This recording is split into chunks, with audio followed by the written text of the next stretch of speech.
ਇੱਕ ਪਿੰਡ ਵਿੱਚ ਦੋ ਭੈਣਾਂ ਰਹਿੰਦੀਆਂ ਸਨ। ਛੋਟੀ ਸੀ ਹਲਦੀ ਦੀ ਗੱਠੀ ਅਤੇ ਵੱਡੀ ਸੁੰਡ ਦੀ ਗੱਠੀ। ਹਲਦੀ ਠੰਡੇ ਸੁਭਾਅ ਦੀ, ਸ਼ਾਂਤ, ਨਿਮਰ, ਸਮਝਦਾਰ, ਬੋਲਾਂ ਦੀ ਮਿੱਠੀ, ਸਭ ਕੰਮਾਂ ਵਿੱਚ ਮਾਹਿਰ। ਸਾਰੀ ਉਮਰ ਉਸਨੇ ਕਿਸੇ ਦੀ ਗੱਲ ਦਾ ਪੁੱਠਾ ਜਵਾਬ ਨਹੀਂ ਦਿੱਤਾ। ਸੁੰਡ ਦੀ ਗੱਠੀ ਗਰਮ ਮਿਜਾਜ਼, ਤੇਜ਼ ਦਰਾਰ, ਬੋਲਣ ਨੂੰ ਕੌੜੀ, ਆਕੜ ਖਾਂ ਤੇ ਸਿਰੇ ਦੀ ਕਮਜ਼ੋਰ। ਰੋਜ਼ ਕਲੇਸ਼ ਕਰਦੀ। ਸਾਰਾ ਪਿੰਡ ਉਸਦੇ ਸੁਭਾਅ ਤੋਂ ਦੁਖੀ। ਘਰ ਅਤੇ ਪਿੰਡ ਵਾਲਿਆਂ ਵਾਸਤੇ ਹਲਦੀ ਸੀ ਜ਼ਖਮ ਉੱਪਰ ਮੱਲਮ ਵਾਂਗ, ਜਲੇ ਅੰਗ ਉਤੇ ਠੰਡੀ ਰੂੰ ਵਾਂਗ। ਪਰ ਸੁੰਡ ਸੀ ਜ਼ਖਮ ਉੱਪਰ ਲੂਣ ਵਾਂਗ, ਜਲੇ ਉੱਪਰ ਮਿਰਚ ਵਾਂਗ। ਇੱਕ ਦਿਨ ਹਲਦੀ ਨਾਨਕੇ ਮਿਲਣ ਵਾਸਤੇ ਗਈ। ਸਾਰੀਆਂ ਸਹੇਲੀਆਂ ਉਸਨੂੰ ਪਿੰਡ ਦੀ ਜੂਹ ਤੱਕ ਛੱਡਣ ਆਈਆਂ। ਵਿਦਾ ਕਰਨ ਵੇਲੇ ਸਾਰੀਆਂ ਉਦਾਸ, ਅੱਖਾਂ ਵਿੱਚ ਹੰਝੂ ਛਲਕਾਏ। ਛੋਟੀਆਂ ਸਹੇਲੀਆਂ ਤਾਂ ਡੁਸਕਣ ਲੱਗੀਆਂ। ਅੱਖਾਂ ਪੂੰਝਦੀਆਂ ਕਹਿੰਦੀਆਂ, ਭੈਣ ਛੇਤੀ ਮੁੜ ਆਈ। ਪਿੰਡ ਦੀ ਜੂਹ ਟੱਪੀ ਹੀ ਸੀ ਕਿ ਟਿੱਬੇ ਦਾ ਖੱਡਾ ਰਸਤੇ ਵਿੱਚ ਆ ਗਿਆ। ਖੱਡੇ ਨੇ ਕਿਹਾ, ਹਲਦੀ ਬਾਈ, ਮੈਂ ਕੂੜੇ ਨਾਲ ਭਰ ਗਿਆ ਹਾਂ, ਰਤਾ ਕੋ ਝਾੜੂ ਲਾ ਜਾ। ਹਲਦੀ ਨੇ ਨਿਮਰਤਾ ਨਾਲ ਕਿਹਾ, ਲੈ ਵੀਰ, ਤੈਂ ਕਿਹੜਾ ਕਦੀ ਕੋਈ ਕੰਮ ਕਿਹਾ, ਨਾਲੇ ਝਾੜੂ ਲਾਉਣ ਵਿੱਚ ਮੇਰੇ ਕਿਹੜਾ ਹੱਥ ਗਸ ਜਾਣਗੇ। ਇਹ ਕਹਿ ਕੇ ਹਲਦੀ ਨੇ ਸਰੜਕ ਸਾਰਾ ਕੂੜਾ ਇਕੱਠਾ ਕਰਕੇ ਬਾਹਰ ਸੁੱਟ ਦਿੱਤਾ। ਫਿਰ ਖੱਡ ਨੂੰ ਸਲਾਮ ਕਰਕੇ ਅੱਗੇ ਤੁਰ ਪਈ। ਥੋੜੀ ਦੂਰ ਹੀ ਗਈ ਸੀ ਕਿ ਰਸਤੇ ਵਿੱਚ ਚੁੱਲ੍ਹਾ ਮਿਲ ਗਿਆ। ਉਸਨੇ ਕਿਹਾ, ਹਲਦੀ ਬਾਈ, ਮੈਂ ਰਾਖ ਨਾਲ ਭਰਿਆ ਪਿਆ ਹਾਂ, ਮੇਰੇ ਅੰਦਰੋਂ ਰਾਖ ਹੀ ਬਾਹਰ ਕੱਢ ਜਾ।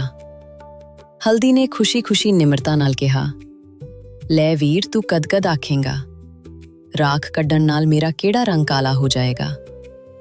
ਇਹ ਕਹਿ ਕੇ ਉਸਨੇ ਆਪਣੀ ਚੁੰਨੀ ਦੇ ਪੱਲੇ ਵਿੱਚ ਰਾਖ ਕੱਢੀ ਤੇ ਦੂਰ ਸੁੱਟ ਆਈ। ਚੁੱਲ੍ਹੇ ਨੂੰ ਸਲਾਮ ਕਰਕੇ ਫੇਰ ਅੱਗੇ ਚੱਲ ਪਈ।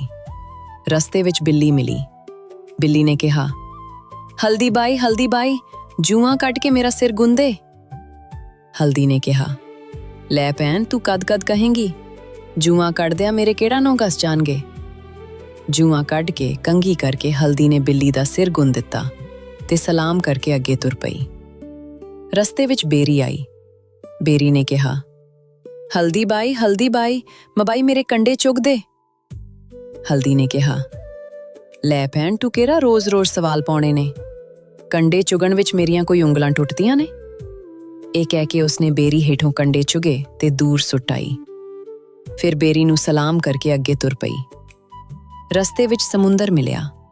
ਉਸਨੇ ਕਿਹਾ, ਹਲਦੀ ਬਾਈ, ਦੇਖ ਮੇਰੇ ਕਿਨਾਰਿਆਂ ਤੇ ਕਿੰਨਾ ਕੂੜਾ ਕਰਕਟ ਇਕੱਠਾ ਹੋ ਗਿਆ, ਸਾਫ਼ ਹੀ ਕਰ ਦੇ। ਹਲਦੀ ਨੇ ਪ੍ਰਸੰਨਤਾ ਨਾਲ ਕਿਹਾ, ਲੈ ਵੀਰ, ਤੂੰ ਕਦ ਕੰਮ ਕਹੇਂਗਾ, ਕੂੜਾ ਚਿੱਕੜ ਬਾਹਰ ਸੁੱਟਣ ਨਾਲ ਮੇਰੇ ਕਿਹੜਾ ਹੱਥ ਮੈਲੇ ਹੁੰਦੇ ਨੇ।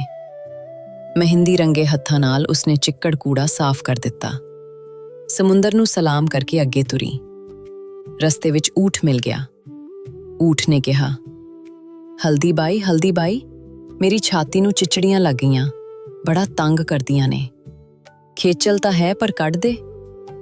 ਹਲਦੀ ਨੇ ਕਿਹਾ, ਕੱਢ ਦਿੰਨੀ ਆ ਵੀਰ। ਉਹਨੇ ਚਿਚੜੀਆਂ ਚੁੱਗ ਦਿੱਤੀਆਂ ਤੇ ਦੂਰ ਸੁੱਟ ਆਈ। ਊਠ ਨੂੰ ਸਲਾਮ ਕਰਕੇ ਅੱਗੇ ਤੁਰ ਪਈ। ਨਾਨਕਿਆਂ ਤੋਂ ਬੜਾ ਪਿਆਰ ਮਿਲਿਆ। ਭੱਜੀ ਸਾਰਿਆਂ ਦੇ ਕੰਮ ਕਰਦੀ ਫਿਰਦੀ, ਸਾਰੇ ਪਿੰਡ ਨਾਲ ਮਿੱਠਾ ਬੋਲਦੀ, ਬਦਲੇ ਵਿੱਚ ਅਸੀਸਾਂ ਮਿਲਦੀਆਂ। ਪਿੰਡ ਵਾਲਿਆਂ ਦੇ ਦਿਲ ਅੰਦਰ ਉਤਰ ਗਈ। ਹਲਦੀ ਬਾਈ ਕਹਿੰਦਿਆਂ ਦੀ ਜੀਭ ਸੁੱਕਦੀ। ਨਵੀਆਂ ਸਹੇਲੀਆਂ ਬਣਦੀਆਂ, ਮਿਲ ਜੁਲ ਕੇ ਖੇਡਦੀ ਕੁੱਦਦੀ, ਖਾਂਦੀ ਪੀਂਦੀ, ਗੀਤ ਗਾਉਂਦੀ, ਮੌਜ ਕਰਦੀ। ਸਾਰਾ ਪਿੰਡ ਸ਼ਾਬਾਸ਼ ਕਹਿੰਦਾ। ਇੱਕ ਦਿਨ ਘਰ ਵਾਪਸੀ ਦਾ ਫੈਸਲਾ ਹੋ ਗਿਆ। ਵਿਦਾ ਕਰਨ ਵਿੱਚ ਪਿੰਡ ਨੂੰ ਮੁਸ਼ਕਿਲ ਆਈ। ਵਿਦਾ ਤਾਂ ਕਰਨੀ ਹੀ ਸੀ, ਬੜਾ ਲਾਡ ਕੀਤਾ। ਭਾਂਤ ਦੀਆਂ ਖਾਣ ਦੀਆਂ ਚੀਜ਼ਾਂ ਬੰਨ੍ਹ ਦਿੱਤੀਆਂ, ਸੋਹਣੇ ਕੱਪੜੇ ਦਿੱਤੇ, ਚੂੜੀਆਂ ਦਿੱਤੀਆਂ। ਪਿੰਡ ਆਪਣੀ ਜੂਹ ਤੱਕ ਛੱਡਣ ਆਇਆ। ਸਾਰੇ ਉਦਾਸ ਹੋਏ। ਬਰਾਬਰ ਉਮਰ ਦੀਆਂ ਸਹੇਲੀਆਂ ਅੱਖਾਂ ਭਰ ਆਈਆਂ, ਛੋਟੀਆਂ ਡੁਸਕਣ ਲੱਗੀਆਂ। ਸਾਰਿਆਂ ਨੇ ਉਦਾਸ ਬੋਲਾਂ ਨਾਲ ਕਿਹਾ, ਭੈਣ ਛੇਤੀ ਵਾਪਸ ਆਈ, ਤੇਰੇ ਬਿਨ ਸਾਡਾ ਜੀ ਨਹੀਂ ਲੱਗਣਾ। ਸਿਰ ਤੇ ਪੀਪਾ, ਮੋਢੇ ਨਾਲ ਝੋਲਾ ਲਟਕਾਈ, ਹਲਦੀ ਨਾਨਕਿਓਂ ਵਾਪਸ ਤੁਰ ਪਈ। ਇੱਕ ਕਦਮ ਅੱਗੇ ਪੁੱਟਦੀ, ਫਿਰ ਪਿੱਛੇ ਦੇਖਦੀ, ਹੰਝੂ ਵਗਦੇ। ਜਾਂਦੀ ਨੂੰ ਦੇਖ ਸਾਰੇ ਕਹਿੰਦੇ, ਇਹੋ ਜੀ ਸਾਊ ਸਮਝਦਾਰ ਕੁੜੀ ਨਾ ਦੇਖੀ ਨਾ ਸੁਣੀ। ਪਿਛਲੇ ਜਨਮ ਜਿਸਨੇ ਤਪੱਸਿਆ ਕੀਤੀ ਹੋਏਗੀ, ਉਸ ਜਵਾਨ ਦੀ ਕਿਸਮਤ ਵਿੱਚ ਆਏਗਾ ਹਲਦੀ ਦਾ ਹੱਥ।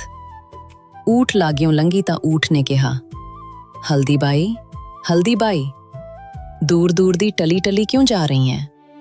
ਬੋਝ ਵੀ ਬਹੁਤ ਹੈ ਤੇਰੇ ਕੋਲ ਤਾਂ। ਮੇਰੇ ਹੁੰਦੇ ਸੁੰਦੇ ਤੈਨੂੰ ਪੈਦਲ ਜਾਣ ਦੀ ਕੀ ਲੋੜ? ਇੱਕ ਵਾਰ ਮੇਰੀ ਪਿੱਠ ਤੇ ਬੈਠ ਸਹੀ, ਦੇਖਦੇ ਦੇਖਦੇ ਤੈਨੂੰ ਪਿੰਡ ਪੁਜਾ ਦਿਉਂਗਾ। ਹਲਦੀ ਨੂੰ ਹੋਰ ਕੀ ਚਾਹੀਦਾ ਸੀ? ਛਾਲ ਮਾਰ ਕੇ ਊਠ ਤੇ ਸਵਾਰ ਹੋ ਗਈ। ਊਠ ਦੀ ਚਾਲ ਇੰਨੀ ਸਮਤੋਲ ਕਿ ਹੱਥ ਵਿੱਚ ਪੰਗਰੇ ਘਿਓ ਦਾ ਭਰਿਆ ਛੰਨਾ ਲੈ ਕੇ ਬੈਠ ਜਾਓ, ਛਲਕ ਕੇ ਇੱਕ ਬੂੰਦ ਹੇਠ ਨਾ ਡਿੱਗੇ। ਸਮੁੰਦਰ ਨੇੜਿਓਂ ਲੰਘਣ ਲੱਗੀ ਤਾਂ ਸਮੁੰਦਰ ਨੇ ਕਿਹਾ, ਹਲਦੀ ਬਾਈ, ਦੂਰ ਦੂਰ ਟੱਲੀ ਟੱਲੀ ਕਿਉਂ ਜਾ ਰਹੀ ਹੈ? ਥੋੜੇ ਕੁ ਮੋਤੀ ਤਾਂ ਲੈ ਜਾ, ਬਥੇਰੇ ਨੇ ਮੇਰੇ ਕੋਲ, ਤੂੰ ਕਿਹੜਾ ਰੋਜ਼ ਆਉਣਾ? ਨਾ ਕਰਦੀ ਹਲਦੀ ਨੂੰ ਸਮੁੰਦਰ ਨੇ ਝੋਲੀ ਭਰ ਕੇ ਮੋਤੀ ਦਿੱਤੇ। ਚੁੰਨੀ ਦੇ ਪੱਲੇ ਬੰਨੇ, ਝੋਲੇ ਵਿੱਚ ਪਾਏ, ਜੇਬਾਂ ਭਰ ਲਈਆਂ, ਪੀਪਾ ਭਰ ਗਿਆ। ਸਮੁੰਦਰ ਨੂੰ ਸਲਾਮ ਕਰਕੇ ਅੱਗੇ ਤੁਰੀ। ਬੇਰੀ ਕੋਲੋਂ ਦੀ ਆ ਲੰਘਣ ਲੱਗੀ ਤਾਂ ਬੇਰੀ ਨੇ ਕਿਹਾ, ਕਿਉਂ ਹਲਦੀ ਬਾਈ, ਦੂਰ ਕਿਸ ਗੱਲੋਂ? ਦੇਖ ਤਾਂ ਸਹੀ ਮੇਰੇ ਬੇਰ ਪੱਕ ਗਏ, ਜੀ ਭਰ ਕੇ ਖਾ, ਬਚਦੇ ਨਾਲ ਲੈ ਜਾ। ਹਲਦੀ ਨੇ ਬੇਰੀ ਦੀ ਛਾਂ ਹੇਠ ਊਠ ਬਿਠਾ ਦਿੱਤਾ। ਬੇਰ ਖਾਧੇ, ਨਾਲ ਲਿਜਾਣ ਵਾਸਤੇ ਬੰਨ ਲਏ, ਬਚਦੇ ਊਠ ਨੂੰ ਖੁਆ ਦਿੱਤੇ। ਜੱਫੀ ਪਾ ਕੇ ਬੇਰੀ ਤੋਂ ਵਿਦਾਇਗੀ ਮੰਗੀ। ਚੁੱਲ੍ਹੇ ਕੋਲੋਂ ਦੀ ਲੰਘਣ ਲੱਗੀ ਤਾਂ ਚੁੱਲ੍ਹੇ ਨੇ ਕਿਹਾ, ਹਲਦੀ ਬਾਈ, ਮੇਰੇ ਕੋਲੇ ਸੋਨੇ ਦੀ ਕੜਾਹੀ ਫਾਲਤੂ ਪਈ ਹੈ, ਮੈਂ ਕੀ ਕਰਨੀ ਹੋਈ, ਤੂੰ ਲੈ ਜਾ। ਹਲਦੀ ਨੇ ਕੜਾਹੀ ਚੁੱਕੀ, ਸ਼ੁਕਰਾਨਾ ਕੀਤਾ ਤੇ ਅੱਗੇ ਤੁਰ ਪਈ। ਸਾਹਮਣੇ ਪਿੰਡ ਦਿਸਿਆ।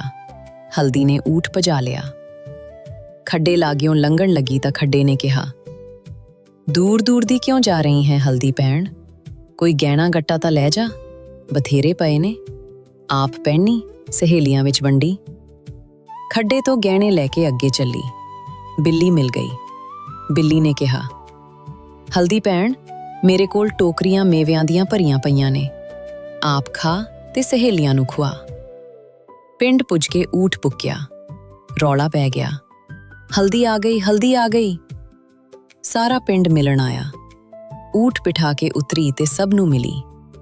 ਲੰਮੇ ਕਾਲ ਪਿੱਛੋਂ ਮੀਂਹ ਪੈਣ ਤੇ ਜਿਵੇਂ ਲੋਕ ਖੁਸ਼ ਹੁੰਦੇ ਹਨ, ਹਲਦੀ ਨੂੰ ਮਿਲ ਕੇ ਉਸ ਤਰ੍ਹਾਂ ਖੁਸ਼ ਹੋਏ।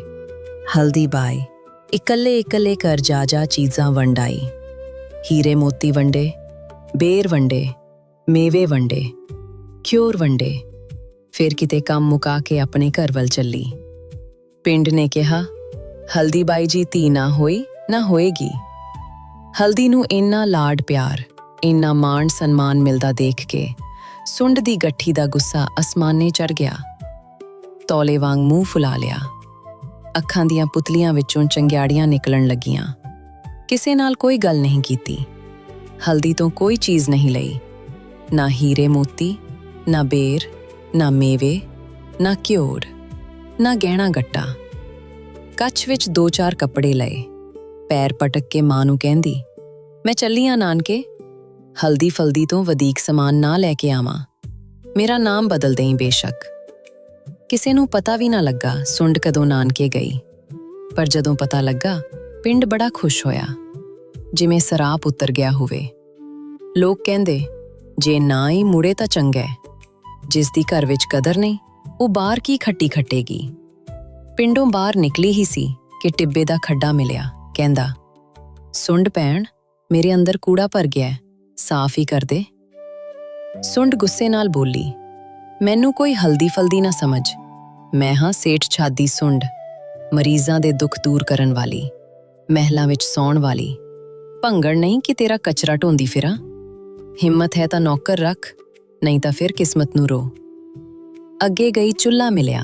ਕਿਹਾ, ਸੁੰਡ ਭੈਣ, ਮੇਰੀ ਰਾਖ ਹੀ ਕੱਢ ਜਾ।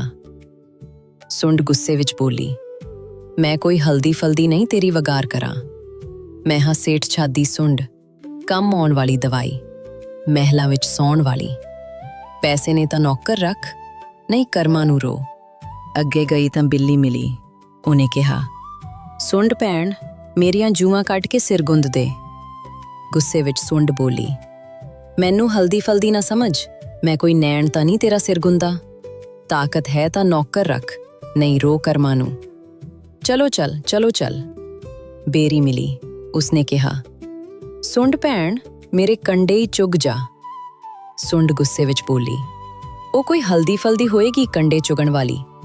ਮੈਂ ਹਾਂ ਦੁੱਖ ਦੂਰ ਕਰਨ ਵਾਲੀ ਦਵਾਈ, ਮਹਿਲਾ ਵਿੱਚ ਸੌਣ ਵਾਲੀ। ਕੰਮੀ ਨਹੀਂ ਕਿ ਕੰਡੇ ਬੁਹਾਰਾ, ਨੌਕਰ ਰੱਖ ਨਹੀਂ ਰੋ। ਅੱਗੇ ਗਈ ਸਮੁੰਦਰ ਮਿਲਿਆ। ਸੁੰਡ ਭੈਣ, ਕਿਨਾਰਿਆਂ ਤੋਂ ਮੇਰਾ ਚਿੱਕੜ ਸਾਫ਼ ਕਰ ਦੇ। ਸੁੰਡ ਬੋਲੀ, ਕਿਉਂ ਸ਼ੂਦਰ ਹਾਂ ਮੈਂ ਚਿੱਕੜ ਸਾਫ਼ ਕਰਾਂ? ਜੇਬ ਵਿੱਚ ਪੈਸੇ ਨੇ ਤਾਂ ਨੌਕਰ ਰੱਖ, ਨਹੀਂ ਫਿਰ ਰੋ ਕਰਮਾਂ ਨੂੰ। ਤੁਰਦੇ ਤੁਰਦੇ ਉੱਠ ਮਿਲਿਆ ਕਿਹਾ, ਸੁੰਡ ਬੀਬੀ ਮੇਰੀਆਂ ਚਿੱਚੜੀਆਂ ਚੁਗ ਜਾ, ਤੰਗ ਕਰਦੀਆਂ ਨੇ। ਗੁਸੈਲੀ ਸੁੰਡ ਬੋਲੀ, ਤੇਰੀ ਔਕਾਤ ਕੀ ਹੈ? ਚਿੱਚੜੀਆਂ ਲੱਗੀਆਂ ਨੇ ਤਾਂ ਤੇਰੇ ਕਰਮ ਫੁੱਟੇ ਹੋਏ ਨੇ, ਮੈਂ ਕੀ ਕਰਾਂ? ਹਿੰਮਤ ਹੈ ਤਾਂ ਨੌਕਰ ਰੱਖ ਲੈ, ਨਹੀਂ ਤਾਂ ਰੋ ਕਿਸਮਤ ਨੂੰ। ਜਿਹੋ ਜਿਹੇ ਲੱਛਣ ਸਨ, ਨਾਨਕੇ ਕਿਸੇ ਨੇ ਉਸ ਨਾਲ ਚੱਜ ਦੀ ਗੱਲ ਵੀ ਨਹੀਂ ਕੀਤੀ। ਬੋਲਦੀ ਤਾਂ ਚਿਹਰ ਉਗਲਦੀ, ਜਿਸ ਨੂੰ ਜੀ ਕਰਦਾ ਫਿਟਕਾਰਦੀ ਦੁਰਕਾਰਦੀ। ਛੋਟੇ ਵੱਡੇ ਦੀ ਕੋਈ ਇੱਜ਼ਤ ਨਹੀਂ, ਦਿਨ ਪਰ ਲੜਦੀ। ਉਲਾਂਬੇ ਆਉਣ ਲੱਗੇ ਤਾਂ ਨਾਨਕਿਆਂ ਨੇ ਜਬਰਨ ਵਾਪਸ ਤੋੜ ਦਿੱਤੀ। ਕੋਈ ਸੁਗਾਤ ਨਾ ਦਿੱਤੀ, ਖਾਲੀ ਹੱਥ ਆਈ, ਖਾਲੀ ਵਾਪਸ ਚੱਲੀ। ਕਿਸੇ ਦੀ ਜੁੱਤੀ ਵੀ ਉਸ ਨੂੰ ਮਿਲਣ ਨਾ ਆਈ। ਜਿਸ ਨੂੰ ਪਤਾ ਲੱਗਦਾ ਕਿ ਚਲੀ ਗਈ, ਖੁਸ਼ ਹੋ ਕੇ ਕਹਿੰਦਾ, ਪਾਪ ਲੱਥਾ, ਸ਼ੁਕਰ ਹੈ ਮਾਂ ਨੇ ਇਹਨੂੰ ਜੰਮ ਕੇ ਕਸ਼ਟੀ ਕੱਟਿਆ। ਪੱਥਰ ਜੰਮ ਦਿੰਦੀ ਕੰਧ ਵਿੱਚ ਚਿਣ ਲੈਂਦੇ। ਕਾਠੀ ਸਜੀ ਸਜਾਈ, ਰਸਤੇ ਵਿੱਚ ਉਹੀ ਊਠ ਮਿਲਿਆ। ਲੰਮੇ ਲੰਮੇ ਕਦਮ ਪਰਦੀ ਊਠ ਨੇੜੇ ਗਈ। ਊਠ ਨੇ ਜੋੜ ਦੀ ਲੱਤ ਮਾਰੀ। ਸੁੰਡ ਲੋਟਨੀਆਂ ਖਾ ਗਈ, ਕੱਪੜੇ ਝਾੜ ਕੇ ਖੜੀ ਹੋਈ। ਊਠ ਨੇ ਕਿਹਾ, ਚਿੱਚੜੀਆਂ ਚੁੱਗਣ ਵੇਲੇ ਤੈਨੂੰ ਮੌਤ ਪੈਂਦੀ ਸੀ, ਹੁਣ ਝੂਟੇ ਲੈਣੇ ਨੇ, ਪਹਿਲਾਂ ਮੂੰਹ ਤਾਂ ਧੋ ਕੇ ਆ। ਸਮੁੰਦਰ ਲਾਗਿਓ ਲੰਘੀ, ਦੇਖਿਆ ਕਿਨਾਰਿਆਂ ਤੇ ਹੀਰੇ ਮੋਤੀ ਤਾਰਿਆਂ ਵਾਂਗ ਲਿਸ਼ਕ ਰਹੇ ਹਨ। ਦਿਲ ਲਲਚਾ ਗਿਆ। ਲੰਮੀਆਂ ਲੰਮੀਆਂ ਪੁਲਾਗਾਂ ਭਰਦੀ ਆਈ, ਹੀਰੇ ਮੋਤੀ ਚੁਗਣ ਲੱਗੀ। ਉੱਠੀ ਜ਼ਬਰਦਸਤ ਛਲ, ਹੀਰੇ ਮੋਤੀ ਤਾਂ ਹੱਥੋਂ ਛੁੱਟੇ ਹੀ, ਲੱਗੀ ਡੁਬਕੀਆਂ ਖਾਣ। ਸਮੁੰਦਰ ਨੇ ਕਿਹਾ, ਚਿੱਕੜ ਸਾਫ਼ ਕਰਨ ਵੇਲੇ ਤੈਨੂੰ ਮੌਤ ਪੈਂਦੀ ਸੀ, ਹੁਣ ਹੀਰੇ ਮੋਤੀ ਲੈਣ ਲਈ ਮੂੰਹ ਧੋ ਲਿਆ। ਬੇਰੀ ਕੋਲੋਂ ਲੰਘੀ, ਦੇਖਿਆ ਲਾਲ ਸੂਹੇ ਬੇਰ ਪੱਕੇ ਹੋਏ, ਟਾਹਣੀਆਂ ਝੁਕੀਆਂ ਹੋਈਆਂ। ਲਾਲਚ ਆ ਗਿਆ। ਲੰਮੀਆਂ ਡਿੰਗਾ ਭਰਦੀ ਬੇਰੀ ਕੋਲ ਗਈ। ਬੇਰ ਤੋੜਨ ਲੱਗੀ ਤਾਂ ਟਾਹਣੀ ਹੋਰ ਉੱਚੀ ਹੋ ਗਈ। ਸੁੰਡ ਦੀ ਚੁੰਨੀ ਕੰਡਿਆਂ ਨੇ ਪਾੜ ਦਿੱਤੀ, ਹੱਥ ਛਿੱਲੇ ਗਏ, ਥਾਂ ਥਾਂ ਕੰਡੇ ਚੁਭੇ। ਬੇਰੀ ਨੇ ਕਿਹਾ, ਕੰਡੇ ਚੁਗਣ ਵੇਲੇ ਤੈਨੂੰ ਮੌਤ ਪੈਂਦੀ ਸੀ, ਹੁਣ ਮਿੱਠੇ ਬੇਰ ਖਾਣ ਵਾਸਤੇ ਮੂੰਹ ਧੋ ਆਈ। ਬਿੱਲੀ ਕੋਲੋਂ ਲੰਘੀ, ਦੇਖਿਆ ਉਸ ਕੋਲ ਪਰਾਤ ਮੇਵਿਆਂ ਦੀ ਭਰੀ ਪਈ ਹੈ। ਲੰਮੇ ਲੰਮੇ ਕਦਮੀ ਤੁਰ ਕੇ ਆਈ। ਹੱਥ ਮੇਵਿਆਂ ਨੂੰ ਪਾਇਆ ਹੀ ਸੀ ਕਿ ਬਿੱਲੀ ਨੇ ਨੌਂਦਰਾਂ ਨਾਲ ਮੂੰਹ ਨੋਚ ਲਿਆ, ਘੱਗਰੀ ਪਾੜ ਦਿੱਤੀ। ਬਿੱਲੀ ਨੇ ਕਿਹਾ, ਸਿਰ ਗੁੰਦਣ ਵੇਲੇ ਤੈਨੂੰ ਮੌਤ ਪੈਂਦੀ ਸੀ, ਹੁਣ ਮੇਵੇ ਖਾਣ ਲਈ ਮੂੰਹ ਧੋ ਕੇ ਆ ਗਈ। ਚੁੱਲ੍ਹੇ ਕੋਲ ਦੀ ਲੰਘੀ ਤਾਂ ਦੇਖਿਆ ਸੋਨੇ ਦੀ ਕੜਾਹੀ ਵਿੱਚ ਘਿਓਰ ਤਲੇ ਜਾ ਰਹੇ ਸਨ। ਜੀਭ ਤੇ ਪਾਣੀ ਆ ਗਿਆ। ਘਿਓਰ ਕੱਢਣ ਲੱਗੀ ਤਾਂ ਘਿਓ ਖੌਲ ਪਿਆ, ਹੱਥ ਜਲ ਗਏ, ਕੱਪੜੇ ਥਿੰਦੇ ਹੋ ਗਏ, ਬਾਹਾਂ ਤੇ ਛਾਲੇ ਪੈ ਗਏ। ਚੁੱਲ੍ਹਾ ਬੋਲਿਆ, ਤੈਨੂੰ ਮੌਤ ਪੈਂਦੀ ਸੀ, ਹੁਣ ਘਿਓਰ ਖਾਣ ਵੇਲੇ ਮੂੰਹ ਧੋ ਕੇ ਆ ਗਈ। ਖੱਡੇ ਕੋਲੋਂ ਦੀ ਲੰਘਣ ਲੱਗੀ, ਦੇਖਿਆ ਸੋਨੇ ਦੇ ਗਹਿਣੇ ਜਗਮਗਾ ਰਹੇ ਹਨ। ਮਨ ਲਲਚਾਇਆ। ਲੰਮੀਆਂ ਲੰਮੀਆਂ ਡਿੰਗਾ ਭਰਦੀ ਹੋਈ ਗਈ ਤੇ ਗਹਿਣਿਆਂ ਨੂੰ ਹੱਥ ਪਾਇਆ। ਛੋਣ ਦੀ ਦੇਰ ਹੀ ਸੀ ਕਿ ਜ਼ਬਰਦਸਤ ਵਰੋਲਾ ਉੱਠਿਆ। ਸੁੰਡ ਦੇ ਕੱਪੜੇ, ਮੂੰਹ ਤੇ ਸਿਰ ਰੇਤ ਨਾਲ ਭਰ ਗਏ। ਭੂਤਨੀ ਲੱਗਣ ਲੱਗੀ। ਅੱਖਾਂ ਮਲਦੀ, ਰੋਂਦੀ ਕੁਰਲਾਂਦੀ ਘਰ ਪਹੁੰਚੀ। ਨਾ ਕਿਸੇ ਨਾਲ ਬਾਤ ਕੀਤੀ, ਨਾ ਕਿਸੇ ਨਾਲ ਚੀਤ। ਚੁੱਪਚਾਪ ਚੁੰਨੀ ਨਾਲ ਮੂੰਹ ਸਿਰ ਵਲੇਟ ਕੇ ਪੈ ਗਈ। ਘਰਦਿਆਂ ਨੇ ਬਥੇਰੀ ਪੁੱਛਗਿੱਛ ਕੀਤੀ, ਮੂੰਹ ਵਿੱਚੋਂ ਇੱਕ ਬੋਲ ਨਹੀਂ ਨਿਕਲਿਆ। ਰਾਤ ਭਰ ਡੁਸਕਦੀ ਰਹੀ, ਰੋਂਦੀ ਰਹੀ। ਲੋਕ ਆ ਕੇ ਪੁੱਛਦੇ, ਕੀ ਲਿਆਈ ਹੈ ਕੁੜੀਏ? ਤਾਂ ਬੱਚਿਓ, ਸਾਨੂੰ ਇਸ ਕਹਾਣੀ ਤੋਂ ਇਹ ਸਿੱਖਣ ਨੂੰ ਮਿਲਦਾ ਹੈ, ਨੇਕੀ, ਸੇਵਾ ਤੇ ਨਿਮਰਤਾ ਨਾਲ ਫਲ ਮਿਲਦਾ ਹੈ। ਆਹ ਤੇ ਰੁੱਖੇਪਣ ਨਾਲ ਸਭ ਦੂਰ ਹੋ ਜਾਂਦੇ ਹਨ। ਜੇ ਤੁਹਾਨੂੰ ਕਹਾਣੀ ਚੰਗੀ ਲੱਗੀ ਹੋਵੇ ਤਾਂ ਕਿਰਪਾ ਕਰਕੇ ਸਾਡੇ ਚੈਨਲ ਨੂੰ ਤੇ ਸ਼ੇਅਰ ਕਰੋ ਤੇ ਸਬਸਕ੍ਰਾਈਬ ਕਰਨਾ ਨਾ ਭੁੱਲੋ।